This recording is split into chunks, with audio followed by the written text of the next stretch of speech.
Hello students, good morning. आज फिर से साइंस की क्लास में आप लोगों का स्वागत है। जैसा कि हम जानते हैं कि पहला लेसन स्टार्ट हो चुका है, जिसका नाम है रासायनिक अक्रियाएं एवं समीकरण। तो रासायनिक अक्रियाएं क्या होती हैं, पिछले वीडियो में आप लोगों को समझाया है, बताया भी है। आज हम जो है रासायनिक अक्रियाओं के प्रकार के बारे में इस वीडियो में आप लोगों को जानकारी देंगे। देखते हैं कि रासायनिक अक्रियाएं कितने प्रकार की होती हैं, कौन कौन सी होती हैं, आखिर में ये अक्रियाएं एक दूसरे से कैसे भिन्न होती हैं। चलिए देखते हैं रासायनिक अक्रियाओं के प्रकार के बारे में। जैसा कि बताया गया है कि जो रासायनिक अक्रियाएं होती हैं, रासायनिक अभिक्रियाएं,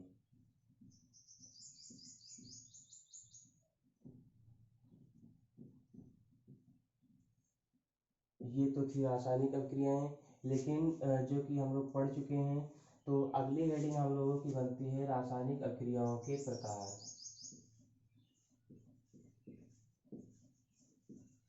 रासायनिक अभिक्रियाओं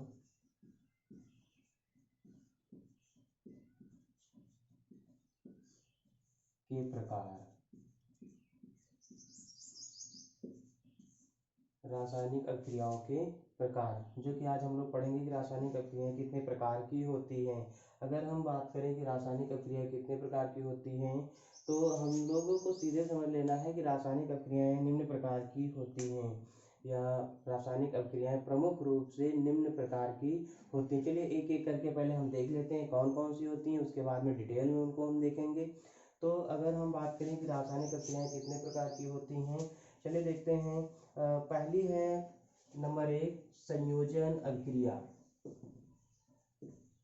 संयोजन अभिक्रिया, जैसा कि नाम से ही पता चल रहा है, नाम इसका है संयोजन अभिक्रिया, तो स्वाभाविक है कि ये इसमें तत्वों का अपना अपना संयोग जरूर होगा। संयोजन अभिक्रिया हो गई। अगला दूसरा है संयोजन अभिक्रिया के बाद में फिर अगला आता है विस्थापन अभिक्रिया। विस्थापन अभिक्रिया,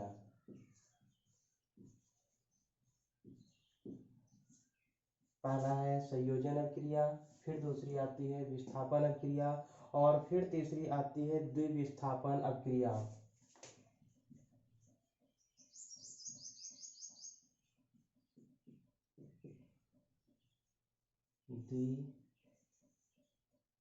द्विविस्थापन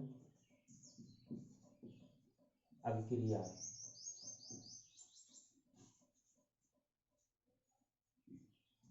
ये हो गया द्विविस्थापन अभिक्रिया।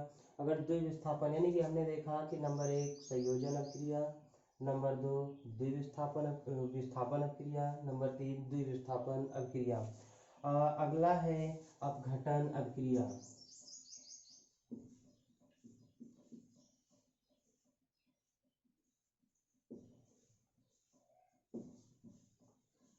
अपघटन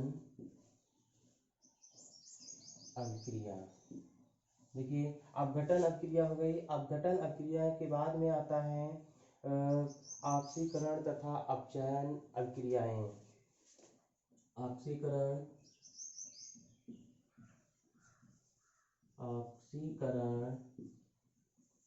तथा अपचयन अभिक्रिया।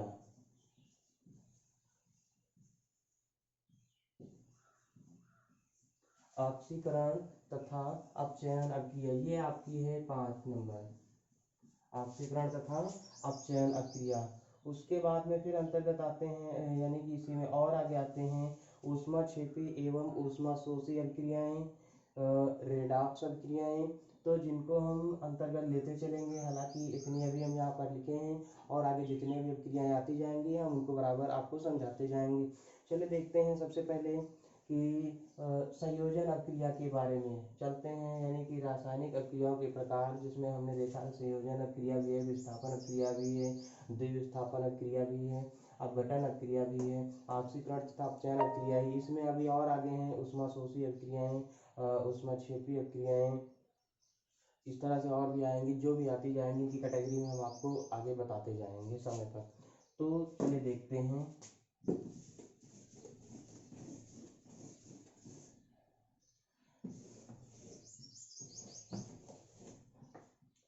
सबसे पहले अगर हम बात करें तो सबसे पहले आता है ऊष्मा यानी कि कह सकते हैं संयोजन अभिक्रियाएं।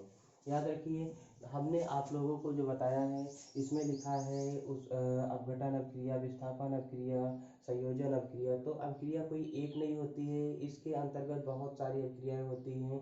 तो इसे इसमें हम यानी कि कोई एक नहीं है, इसलिए हम इसको अभिक्रियाएं भी कह सकते हैं। यानी कि विस्थापन अभिक्रिया, संयोजन अभिक्रिया, द्विविस्थापन अभिक्रिया। तो अभिक्रिया में अभिक्रियाएं कह सकते हैं, यानी कि क्योंकि ये बहुत सारी होती हैं तो यानी कि सीधे कह सकते हैं संयोजन अभिक्रियाएं।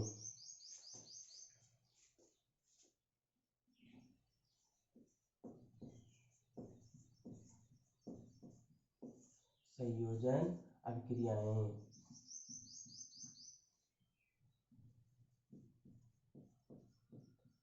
चलिए देखते हैं, ये हो गया आपका संयोजन अभिक्रियाएं, जो कि आपकी पहली अभिक्रिया है, बताया गया संयोजन अभिक्रियाएं। चलिए देखते हैं संयोजन अभिक्रियाएं क्या हैं।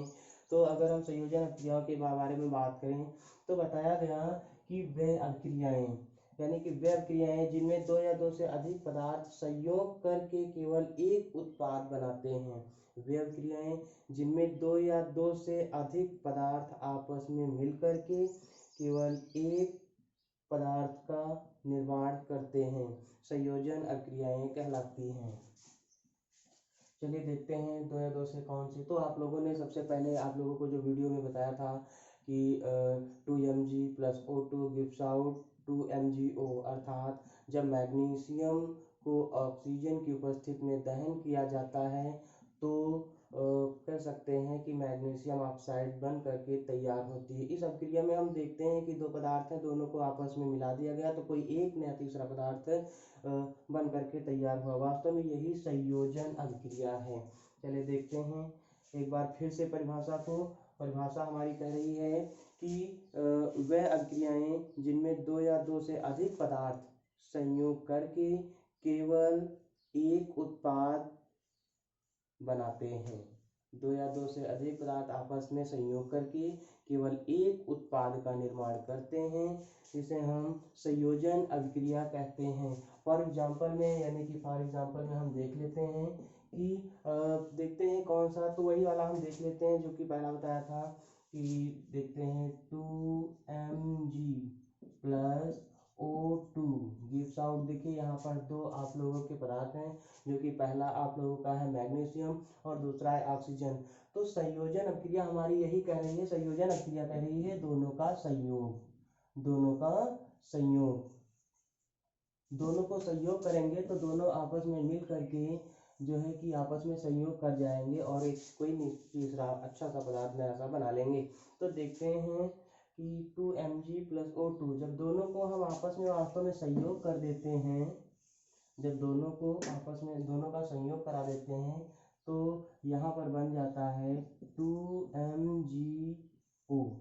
2MgO मैग्नीशियम ऑक्साइड बन गया, जो कि एक प्रकार से हम देख सकते हैं कि एक तरफ मैग्नीशियम है दूसरी ओर ऑक्सीजन है, दोनों को आपस में संयोग करा दिया गया तो दोनों आपस में मिल करके मैग्नीशियम ऑक्साइड का निर्माण कर लेते हैं। तो इस तरह से आपकी पहली अभिक्रिया जो है यानी अभिक्रियाओं के प्रकार में जो पहली अभिक्रिया है संयोजन अभिक्रियाएं, ये आपकी कंप्लीट होती है। एक बार फिर से संयोजन अभिक्रिया की परिभाषा कि बताया गया वे अभिक्रियाएं जिनमें दो या दो से अधिक पदार्थ आपस में संयोग करके एक उत्पाद बनाते हैं।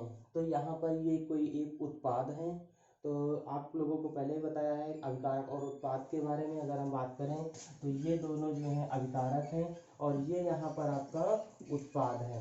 तो अभिकारक उत्पाद, तो हमने देखा कि दो या दो से अधिक पदार्थ आपस में संयोग करके किसी एक उत्पाद का निर्माण करते हैं। तो इस प्रकार की अभिक्रिया संयोजन अभिक्रिया कहलाती है, या इस प्रकार की बनी अभिक्रियाएं संयोजन अभिक्रियाएं कहलाती हैं।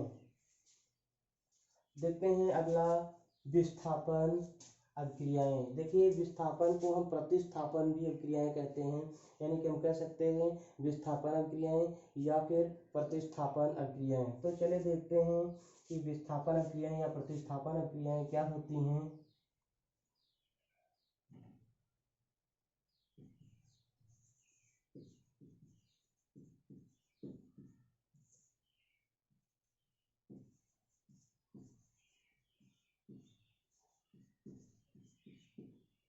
विस्थापन अभिक्रियाएं या प्रतिस्थापन।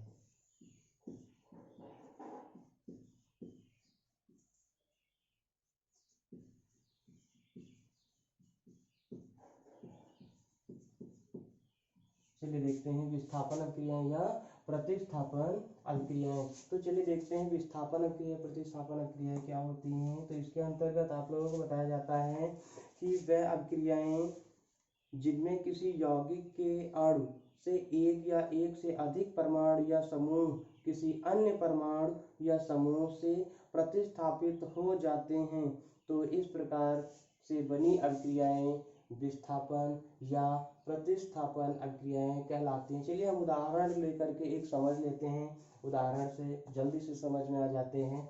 देखते हैं फॉर एग्जांपल इसका भी। तो उदाहरण में हम लोग देखते हैं कि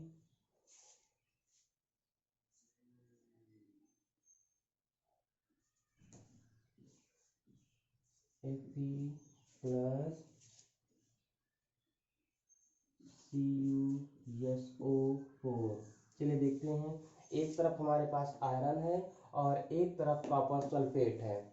उदाहरण में देखते हैं कि यानी कि विस्थापन अभिक्रिया। विस्थापन अभिक्रिया का तात्पर्य यही होता है कि दूसरे वाले धनात्मक तत्व के स्थान पर जो पहला वाला हमारा अभिकारक होता है ये जाकर के जुड़ जाता है, और जो दूसरा वाला यानी कि जैसे कि कॉपर सल्फेट है, यानी कि हम सीधे इसको अलग से थोड़ा सा समझ लेते हैं। जैसे कि यहाँ पर दे दिया गया Fe और यहाँ पर है आपका CuSO4। देखिए एक तरफ आपका ये आयरन है, दूसरी ओर कॉपर सल्फेट है। तो अगर हम बात करें तो ये वाला जो कॉपर है इसके स्थान पर ये आपका आयरन आ जाता है और कॉपर जाकर के अलग हो जाता है। तो इस तरह से आपका जो ये मटेरियल बन जाता है इसको हम लिख सकते हैं कि FeSO4 यानी आयरन सल्फेट और प्लस आगे आपका जो बचा हो यानी कि प्लस करके कॉपर अलग हुआ था, तो ये हुआ आपका कॉपर। तो इस प्रकार से जैसे हमने देखा कि इसमें विस्थापन हो रहा है, अर्थात कॉपर अलग हो रही है और कॉपर के स्थान पर आयरन आपका जुड़ रहा है। तो इस प्रकार से जो अभिक्रियाएं यानी कि इस प्रकार से जो विस्थापित हो जाती हैं, ऐसी अभिक्रियाओं को विस्थापन अभिक्रियाएं कहते हैं साधारणतया। अब हम यहाँ पर देख लेते हैं, जैसे कि हमने अभी बताया है कि कॉपर के स्थान पर आयरन जाकर के ऐड हो जाता है और कॉपर आपकी विस्थापित हो जाती है, अर्थात इसे ही हम विस्थापन अभिक्रिया कहते हैं।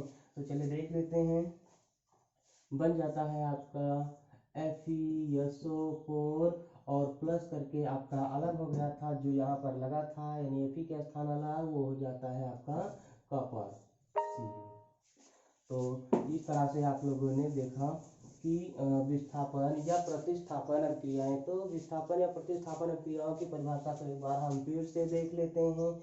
जैसा कि बताया गया, वे रासायनिक अभिक्रियाएं जिनमें किसी यौगिक के अणु एक या एक से अधिक परमाणु या समूह किसी अन्य परमाणु या समूह से प्रतिस्थापित हो जाते हैं, यानी कि एक या एक से अधिक परमाणु या समूह किसी अन्य परमाणु या समूह में मिलकर के प्रतिस्थापित हो जाते हैं। तो इस प्रकार से बनी अभिक्रियाएं प्रतिस्थापन अभिक्रियाएं या विस्थापन अभिक्रियाएं कहलाती हैं। तो ये हो गई विस्थापन अभिक्रियाएं। चलिए अगली हम देख लेते हैं, विस्थापन अभिक्रिया के बाद में आता है द्विविस्थापन अभिक्रियाएं। जैसा कि नाम से ही पता चला, इसमें विस्थापन है, केवल एक ही तत्व का विस्थापन हो रहा था। जब द्विविस्थापन है तो स्वाभाविक बात है कि यहाँ पर दोनों ओर से विस्थापित एक दूसरे को करेंगे। इस तरह से जैसा कि इसीलिए इसका नाम पड़ गया है द्विविस्थापन अभिक्रियाएं। ये एक तरफ से विस्थापित करेगी इसलिए इसका नाम विस्थापन अभिक्रियाएं हैं, और वो दोनों ओर से विस्थापित करती हैं अभिक्रियाएं, इसलिए उसका नाम पड़ गया द्विविस्थापन अभिक्रियाएं। तो चलिए हम चलते हैं द्विविस्थापन अभिक्रियाओं की ओर।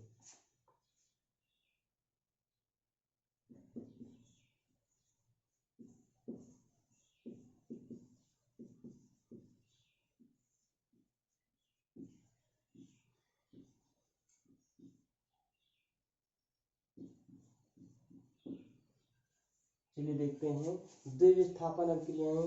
तो देखते हैं द्विविस्थापन अभिक्रियाएं क्या होती हैं। सबसे पहले इसकी परिभाषा को देखते हैं। परिभाषा में बताया गया कि वे अभिक्रियाएं जिनमें अभिकारकों के बीच आयनों का आदान प्रदान होता है, जिसमें अभिकारकों के बीच आयनों का आदान प्रदान होता है, द्विविस्थापन अभिक्रियाएं कहलाती हैं। चलिए देखते हैं अभिकारक और उत्पाद के बारे में हमको पहले से ही पता है। तो अभिकारक जो आपस में मिल करके जिसको बनाते हैं, तो जो आपस में मिल करके वही अभिकारक होते हैं, और जो मिल करके बनता है वो आपका उत्पाद होता है। चलिए देखते हैं, यहाँ पर भी आयनों के बारे में बताया गया। वे अभिक्रियाएं जिनमें अभिकारकों के बीच आयनों का आदान प्रदान होता है, द्विविस्थापन अभिक्रियाएं कहलाती हैं। चलिए आयनों के बारे में देख लेते हैं। तो आयन आपको पहले से ही पता है कि आयन दो प्रकार के होते हैं, एक तो धन आयन और दूसरा ऋण आयन। आप लोगों को ये भी पता है कि जो भी पदार्थ आपका बनता है या जो भी फार्मूले बनते हैं उसमें एक धन आयन और एक ऋण आयन जरूर होता है। जैसे कि हम थोड़ा सा यहाँ पर ही देख लेते हैं, या कॉपर सल्फेट में भी देख लेते हैं। यहाँ पर अगर बात करें तो जो कि आपकी धातु है ये धन में टूट जाती है, और प्लस करके SO4 आपका जो है ये माइनस में टूट जाता है। इस तरह से आपने देखा कि एक धन आयन और दूसरा ऋण आयन। इसी तरह से यहाँ पर भी कॉपर सल्फेट पर देख लेते हैं, ये आपका Cu और प्लस कर देते हैं तो ये आपका SO4, यानी कि सल्फेट माइनस का और कॉपर चूंकि धातु है इसलिए ये धन की हो जाती है। तो इस तरह से हम देखते हैं कि जितने भी इस प्रकार के ये पदार्थ होते हैं इनमें एक धन आयन और दूसरा ऋण आयन विद्यमान होता है। तो इस प्रकार से हम देखते हैं द्विविस्थापन अभिक्रियाओं में कि द्विविस्थापन अभिक्रियाएं जो होती हैं ये आयनों के अनुसार, यानी कि आयनों कह सकते हैं कि इनमें अभिकारकों के बीच आयनों का आदान प्रदान होता है। सीधे समझ सकते हैं कि अभिकारकों के बीच आयनों का आदान प्रदान होता है। चलिए फॉर एग्जांपल से हम समझते हैं, देख लेते हैं इनके बीच। तो सबसे पहले लिखते हैं सिल्वर नाइट्रेट, जिसका फार्मूला होता है AgNO3 सिल्वर नाइट्रेट। उसके बाद में फिर इसमें हम ऐड कर लेते हैं यानी कि NaCl सोडियम क्लोराइड, इसे हम साधारण नमक के नाम से भी जानते हैं। तो ये हो गया आपका सिल्वर नाइट्रेट, और दूसरा हो गया सोडियम क्लोराइड या NaCl। और जैसे ही हम देखते हैं यहाँ पर भी विस्थापन करते हैं। तो अब हम यहाँ पर सीधे से समझ लेते हैं, जैसे कि यहाँ पर आप लोगों को बताया गया था विस्थापन में कि एक पदार्थ यानी कि दूसरे के स्थान पर जाता था और दूसरा पहले के स्थान ले लेता था, जो कि दूसरे यानी कॉपर और सल्फेट के बीच में जो कॉपर था ये आपका हट जाता था, यानी कि प्लस होकर के अलग हो जाता था। यानी इस तरह से यानी कह सकते हैं सीधे तौर से कि विस्थापित हो जाता था। अब यहाँ पर जब हम बात करते हैं तो यहाँ पर दोनों ओर से विस्थापन होना है, इसीलिए इसका नाम पड़ गया द्विविस्थापन अभिक्रियाएं। चलिए देखते हैं। तो दोनों ओर से विस्थापन सीधे से आप समझ सकते हैं कि कह सकते हैं समझने के लिए केवल कि मतलब Ag के स्थान पर Na आ जाता है और Na के स्थान पर Ag आ जाता है। तो इस तरह से यानी कि सिल्वर के स्थान पर सोडियम और सोडियम के स्थान पर सिल्वर आ जाता है। इस तरह से ये द्विविस्थापन अभिक्रियाएं कंप्लीट हो जाती हैं। यानी कि आप कह सकते हैं, हालांकि ये निशान हमें नहीं लगाना है, ये केवल आपको समझने के लिए हमने बता दिया है, और जैसा कि आप लोग समझ चुके हैं कि आगे हमें क्या करना है। तो चलिए देख लेते हैं। तो इस प्रकार से जो पहला आपका बन जाता है ये सिल्वर क्लोराइड बन जाता है AgCl। Silver chloride AgCl silver chloride, जो कि अवक्षेप के रूप में, याद रखिए कि जब एरो ऊपर की ओर बनाते हैं तो आप समझ लीजिए कि पदार्थ जो है, जो भी कुछ है या गैस है, गैसियस फॉर्म में ये ऊपर की ओर उड़ रही है। अगर ये एरो हम नीचे की ओर बनाते हैं तो यहाँ पर ये अवक्षेप माना जाएगा, अवक्षेप के रूप में नीचे की ओर बैठ जाते हैं। और अब आगे चलते हैं तो हमारा पहला जो बन गया अवक्षेप यानी कि AgCl, जिसे सिल्वर क्लोराइड हम लोग कहते हैं। फिर अगला आपका बनता है, आप देख सकते हैं कि Na है, तो Na आपने देखा कि जब AgCl के साथ में ऐड हो गई तो Na NO3 के साथ में ऐड हो जाएगा। इस तरह से यह दोनों ओर से विस्थापित हो जाएगा, तो आपका बन जाता है NaNO3 यहाँ से ये Na और इधर से NO3, यानी इधर से सोडियम और इधर से नाइट्रेट, तो बन जाता है आपका सोडियम नाइट्रेट। इस तरह से आप देखते हैं कि सिल्वर नाइट्रेट को जब हम सोडियम क्लोराइड के साथ अभिक्रिया कराते हैं तो सिल्वर क्लोराइड आपका अवक्षेप के रूप में प्राप्त होता है, तथा सोडियम नाइट्रेट आपका अलग से और बन करके प्राप्त हो जाता है। तो यहाँ पर देख लेते हैं कि सिल्वर नाइट्रेट और सोडियम क्लोराइड यहाँ पर अभिकारक के रूप में है, और आगे देखते हैं सिल्वर क्लोराइड और सोडियम नाइट्रेट उत्पाद के रूप में प्राप्त हो जाते हैं। जैसा कि हम समझ सकते हैं कि आप लोग समझ चुके होंगे कि द्विविस्थापन क्यों कहा गया, क्योंकि इसमें दोनों ओर से दोनों पदार्थों में एक दूसरे का विस्थापन हो जाता है, या दोनों एक दूसरे का विस्थापन करते हैं, इसलिए इस अभिक्रिया का नाम या ऐसी अभिक्रियाओं का नाम द्विविस्थापन अभिक्रियाएं रखा गया है। चलिए आगे देखते हैं। अगला है अपघटन अभिक्रियाएं। चलिए देखते हैं, अगली अभिक्रिया है अपघटन अभिक्रियाएं।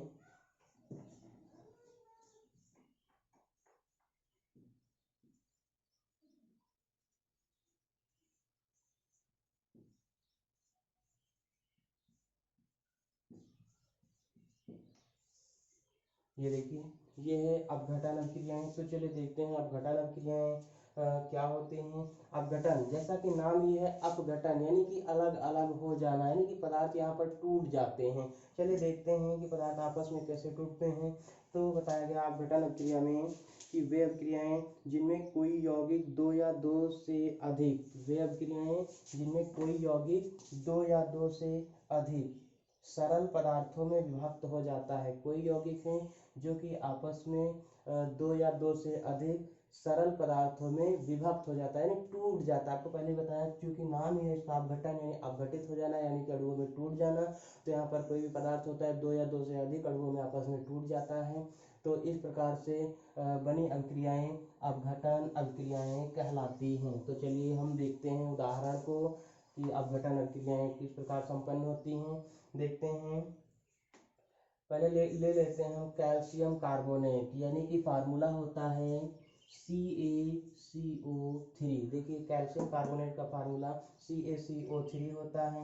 और याद रखिए अपघटन अभिक्रिया यानी कि दहन करने पर हो सकती है, या फिर उसको ज़्यादा से ज़्यादा ठंडा करने पर हो सकती है, यानी कि कोई ना कोई उसमें हम बीच में कोई ना कोई कह सकते हैं कि प्रक्रिया जरूर करेंगे जिससे कि वो अपघटन हो जाए, क्योंकि साधारण तौर पर जो पदार्थ होते हैं ऐसे आसानी से अपघटित नहीं हो पाते हैं, इसलिए यहाँ पर हम दहन करा देंगे। याद रखिए, चाहे हम गर्म लिखें और चाहे हम यहाँ पर गर्म का निशान लगा दें, ये गर्म का निशान होता है, इधर से अगर हम यानी कि निशान लगा देते हैं तो इसे गर्म भी कहते हैं, यानी कि ये गर्म करने की अभिक्रिया को प्रदर्शित कर रहा है यहाँ पर।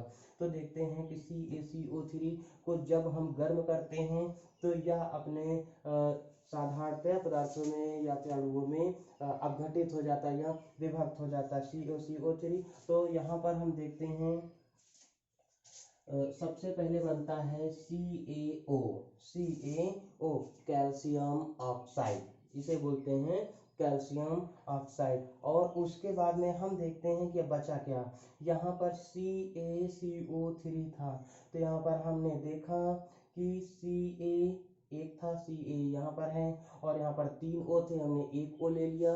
तो इस तरह से CaO कैल्शियम ऑक्साइड। अब हम अगर बात करें तो एक कार्बन और 2 ऑक्सीजन अभी यहाँ पर बचे हुए हैं। तो इस तरह से हम देख लेते हैं कि हमारे पास यानी एक कार्बन 2 ऑक्सीजन यानी कि CO2, इस तरह से CO2 जो कि आप लोगों का प्राप्त हो जाता है। तो हम देखते हैं कि यह यानी कि आप कह सकते हैं कि कार्बन डाइऑक्साइड और कैल्शियम ऑक्साइड आपका प्राप्त होता है कब? जब कैल्शियम कार्बोनेट को गर्म किया जाता है। जी हाँ, जब कैल्शियम कार्बोनेट को गर्म किया जाता है तो कैल्शियम ऑक्साइड और कार्बन डाइऑक्साइड प्राप्त हो जाती हैं। इस तरह से आपने देखा कि अपघटन अभिक्रियाएं किस तरह से अपघटित हो रही हैं। देखिए इसमें थोड़ा सा और आगे बताया गया कि चूंकि उपयुक्त अपघटन ताप द्वारा यानी गर्म करने पर होता है। ये अपघटन चूंकि गर्म करने पर होता है इसलिए इसे ऊष्मीय अपघटन अभिक्रिया के नाम से भी हम जानते हैं। याद रखिए ये अपघटन अभिक्रिया जो है ये ताप के द्वारा हो रही है, इसलिए इस अभिक्रिया को ऊष्मीय अपघटन अभिक्रिया के नाम से भी जानते हैं। यानी कि आपसे क्योंकि अगर अभिक्रिया ऊष्मा के द्वारा अपघटित हो रही है तो इसे हम ऊष्मीय अपघटन अभिक्रिया भी कहते हैं।